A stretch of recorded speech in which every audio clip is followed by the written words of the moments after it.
Bakuya Hosadama 2011 Motion Readers. 할렐루야. 우리 하나님 아버지의 은혜와 예수 그리스도의 평강이 저와 여러분에게 가득하시기를 주님의 이름으로 축복합니다. 오늘은 에베소서의 말씀을 가지고 은혜를 나누려고 합니다. 사도 바울이 에베소 교회에 편지를 합니다. 그것이 우리가 성경으로 가지고 있는 에베소서이죠.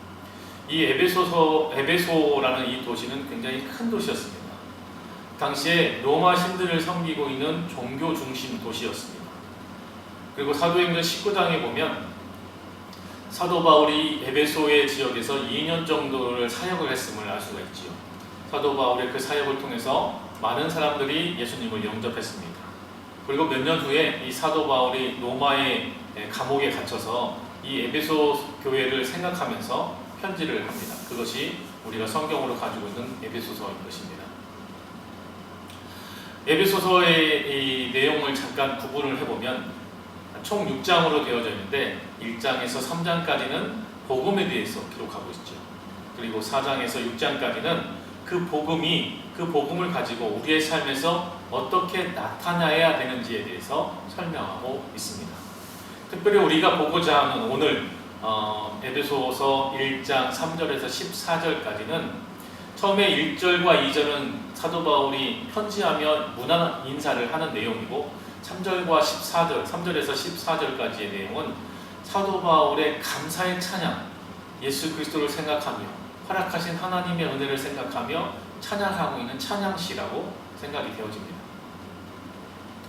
그런 의미에서 이 처음 시작을 찬송하리로다 라고 시작하고 있는데 이것은 어떤 찬송을 명령하고 있는 것이 아니라 사도 바울의 감탄이라고 표현할 수가 있겠습니다. 하나님께서 하신 놀라운 일을 생각하면서 사도 바울 안에 감동이 있었던 것이죠. 그래서 찬양하라, 찬송하라 라고 찬양시를 외치기 시작하는 것입니다. 여러분은 지금의 삶에서 어떤 복을 누리고 계십니까? 어떤 복을 받으셨습니까? 우리가 어떤 복을 받았는지 또 무엇을 누리고 있는지를 알아야 그 복을 허락하신 분, 그 복을 허락하고 계신 근원에 대해서 감사하고 감동할 수 있는 것이겠죠. 우리가 믿음의 삶을 살면서 어떤 복을 받았는지 알아야 합니다.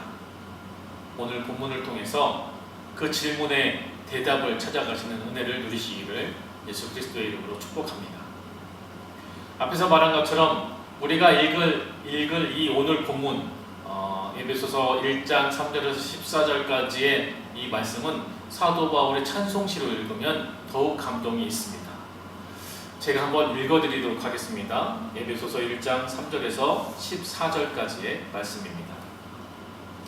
찬송하리로다. 하나님 곧 우리 주 예수 그리스도의 아버지께서 그리스도 안에서 하늘에 속한 모든 신령한 복을 우리에게 주시되 곧 창세전에 그리스도 안에서 우리를 택하사 우리로 사랑 안에서 그 앞에 거룩하고 흠이 없게 하시려고 그 기쁘신 뜻대로 우리를 예정하사 예수 그리스도로 말미암아 자기의 아들들이 되게 하셨으니 이는 그가 사랑하시는 자 안에서 우리에게 거저 주시는 바 그의 은혜의 영광을 찬송하게 하려는 것이라.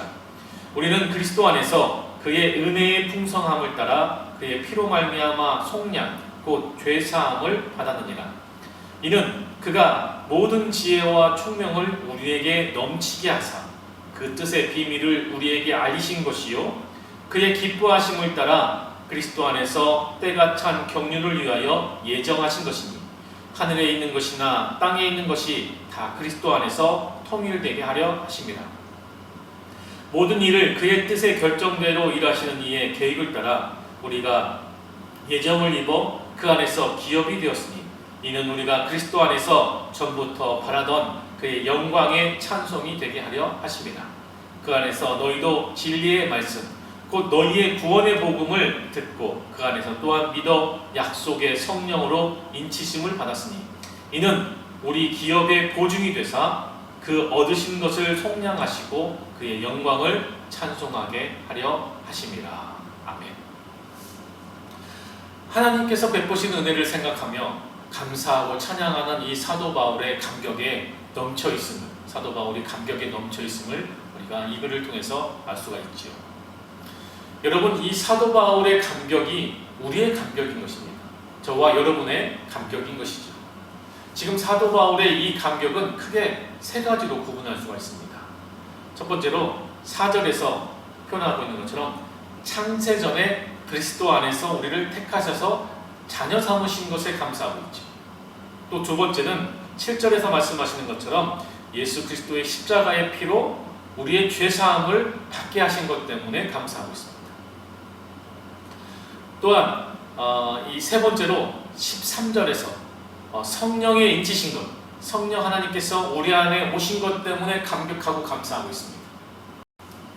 여러분, 이것은 이 본문의 사도 바울에게만 주어진 감격이 아닌 것이죠.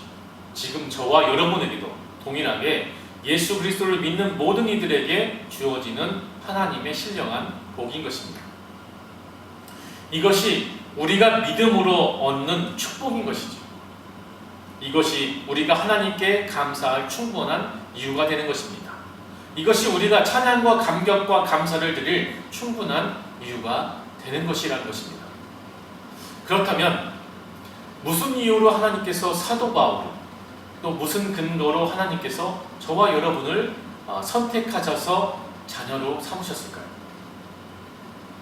사도 바울의 능력 때문입니까? 저와 여러분의 신실함 때문입니까? 저와 여러분의 경건함 때문입니까?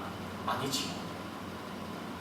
하나님께서 사도 바울을 택하고 우리를 택한 이유는 그 근거도 하나님의 말씀에 기록되어져 있습니다. 고린도전서 1장 27절에서 29절 말씀에 그 근거가 제시되어져 있습니다. 제가 한번 읽어드리겠습니다. 고린도전서 1장 27절에서 29절 말씀입니다. 그러나 하나님께서 세상에 미련한 것들을 택하사 지혜 있는 자들을 부끄럽게 하려 하시고 세상에 약한 것들을 택하사 강한 것들을 부끄럽게 하려 하시며 하나님께서 세상에 천한 것들과 멸시받는 것들과 없는 것들을 택하사 있는 것들을 폐하려 하시나니 이는 아무 육체도 하나님 앞에서 자랑하지 못하게 하려 하심이라. 아멘. 하나님께서는 미련하고 약하고 천하고 멸시받기 때문에 없기 때문에 우리를 선택하셨다라고 말씀하고 있습니다. 사도 바울을 선택하셨습니다. 저와 여러분을 선택하셨다 말씀하고 있습니다. 어떻게 감사가 되십니까? 감격이 되십니까? 아니면 불편하십니까? 저는 굉장히 편안해집니다. 정말 똑똑하고 강하고 있는 사람을 하나님께서 택하신다면, 그것이 하나님의 기준이라면 저는 그 자격에 해당되지 못합니다. 그런데 미련하고 약하고 천하고 멸시받고 없기 때문에 나를 선택하셨다고 말씀하십니다. 그것도 창세전부터 택하셔서 자녀 삼으셨다고 하시니 어찌 감사하지 않을 수 있겠습니까? 어찌 평안하지 않을 수 있습니까? 우리가 이 하나님의 은혜를 알게 되면 우리의 시선이 달라집니다. 우리 안에 감사할 수밖에 없는 것이죠. 내가 약해서 택하신 하나님, 내가 미련해서 택하신 하나님, 내가 멸시받는 자여서 택하신 하나님, 이 하나님의 은혜에 감사할 수밖에 없습니다. 자랑할 게 없습니다.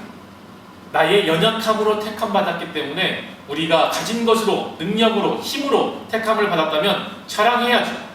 나의 능력과 힘과 가진 것으로 난 이만큼 누린다라고 자랑할 수 있습니다. 하지만 우리는, 저와 여러분은 약하기 때문에, 미련하기 때문에, 멸시받는 자였기 때문에 하나님이 선택하셨다고 하니 그 택함을 받아서 자랑할 것이 아니라 감사할 뿐이죠. 그저 하나님을 향하여 감사와 찬양을 드릴 수밖에 없는 것입니다. 지금 사도 바울이 에베소서를 통해서 감사와 찬양을 올리는 것처럼 저와 여러분도 동일하게 감사와 찬양을 올릴 수밖에 없는 것이죠. 우리의 죄사함은 예수 그리스도의 은혜인 것입니다. 전적인 은혜입니다. 거저 주신 예수 그리스도의 그 은혜임을 알게 되니 감사할 수밖에 없는 것이죠. 믿는 우리는 자랑이 아니라 감사하며 살아야 하는 근거가 되는 것입니다. 우리를 죽기까지 사랑하셔서 십자가에 내어주신 그 예수님의 사랑을 간직한 사람으로 오늘 또 감격의 은혜가 오늘 우리 안에 있음을 기억하시고 날마다 주님 앞으로 나아가는 저와 여러분 되시기를 소망합니다. 우리가 주의 사랑을 간직한 사람들입니다. 우리가 또한 그 사랑으로 이웃을 향해 나아가는 그리스도인으로서 살아가는 복된 날 되시기를 예수 그리스도의 이름으로 축복합니다. Bakuya Kosadama 2011 Motion Review